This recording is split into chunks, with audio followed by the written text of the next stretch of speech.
Jeffrey Lionel Dahmer was born on May 21, 1960, in Milwaukee, Wisconsin. From the outside, his early life appeared somewhat normal. His father, Lionel, was a chemist, and his mother, Joyce, struggled with mental health issues. As a child, Dahmer was described as quiet and polite, but he began to show signs of emotional disturbance early on. By the age of 4, after undergoing surgery for a double hernia, he became increasingly withdrawn. By 10, he was fascinated with dead animals. He would collect carcasses, dissect them, and even store animal bones in jars. While some children are curious about biology, Dahmer's interest had a disturbing edge. He once decapitated a dog and nailed its body to a tree. Dahmer's parents fought constantly. When they divorced in 1978, it had a significant psychological impact on him. He was left alone for weeks at a time in their house. That same year, just after his high school graduation, he committed his first murder.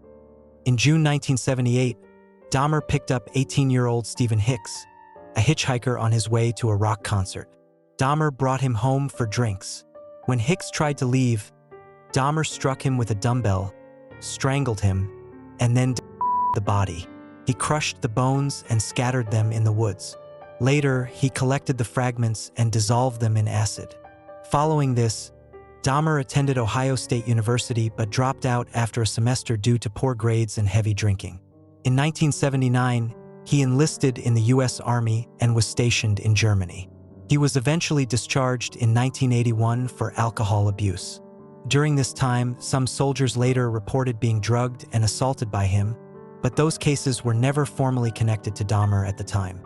After returning to the U.S., Dahmer drifted between relatives, jobs, and low-income housing. He was arrested multiple times for indecent exposure and disorderly conduct. Despite these red flags, no serious investigation was ever opened. His second murder didn't occur until 1987.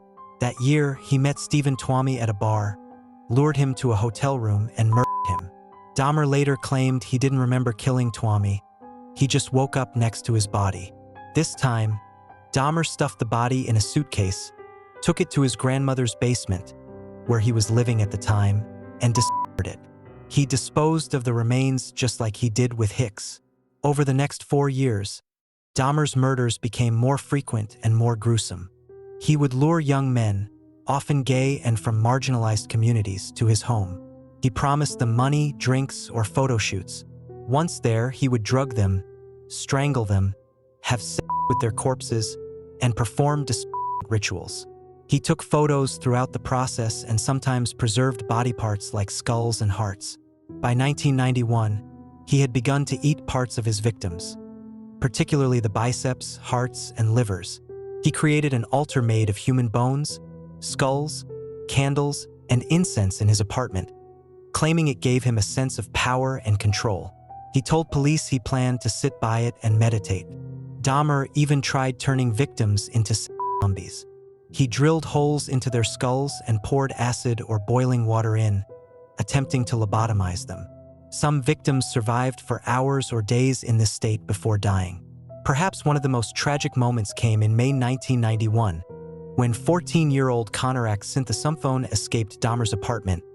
Naked, bleeding, and disoriented, neighbors called the police. Officers arrived, but when Dahmer claimed the boy was his adult lover, they laughed it off and returned Conorak to him. Minutes later, Dahmer murdered him. Dahmer kept detailed photographs and notes. He organized body parts in his fridge and freezer. Neighbors had been complaining for months about smells and strange noises, but again and again he went undetected. Racial bias, homophobia, and systemic neglect all played a part in the authorities' failure to stop him sooner. On July 22, 1991, Tracy Edwards, a 32-year-old man, entered Dahmer's apartment. Once inside, he noticed strange smells, acid drums, and a knife. Dahmer attempted to handcuff him, but Edwards fought back and escaped. He flagged down police and led them to Dahmer's apartment. Inside, officers found the scene of a nightmare: a fridge containing a human head and other body parts, a freezer with hearts and muscles meant for consumption, Polaroid photos of mutilated corpses, a 57-gallon vat filled with decomposing bodies in acid, skulls, genitals, and preserved organs, ritual objects, and a planned human altar. Dahmer was arrested immediately and confessed to everything in chilling detail. He was calm, methodical, and honest. He didn't try to deny or excuse the murders. He said he didn't want to be free and hoped for the death penalty. During his 1992 trial, Dahmer pleaded guilty but insane. The defense presented expert testimony about his necrophilia, cannibalism, and obsessive fantasies. Psychologists diagnosed him with borderline personality disorder, schizotypal personality disorder, and psychotic tendencies. But the prosecution argued that Dahmer was fully aware of his actions. The jury agreed. He was convicted of 15 counts of murder and sentenced to 15 life terms, 957 years in prison. He was later convicted of a 16th murder in Ohio. In prison, Dahmer reportedly found religion and was baptized by a minister. He read the Bible and said he had repented. He was attacked a few times by other inmates and placed in protective custody, but he later requested to be moved to a less isolated unit.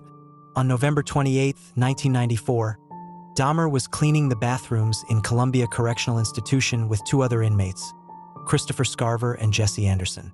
Scarver, who believed Dahmer mocked other inmates by shaping food into severed limbs, attacked him with a metal bar. Dahmer was pronounced dead an hour later. He was 34 years old. After his death, the story didn't fade. In fact, it only grew. Books, documentaries, and dramatizations continued to be released. Critics pointed out how the media often portrayed Dahmer as a misunderstood loner, rather than emphasizing the lives of his victims, many of whom were young men of color, immigrants, or people living in poverty. Families of the victims spoke out for years, fighting to make sure their sons and brothers were not forgotten. The apartment building where Dahmer lived was demolished. His belongings were destroyed or sealed away. His brain was at the center of a legal dispute between his parents, but it was eventually cremated, honoring his father's wishes. To this day, the story of Jeffrey Dahmer is studied not just for its horror, but for the lessons it teaches. He wasn't a monster from a movie. He was real, and he was surrounded by people who could have stopped him. Thank you for watching. If you found this video interesting, like and subscribe for more.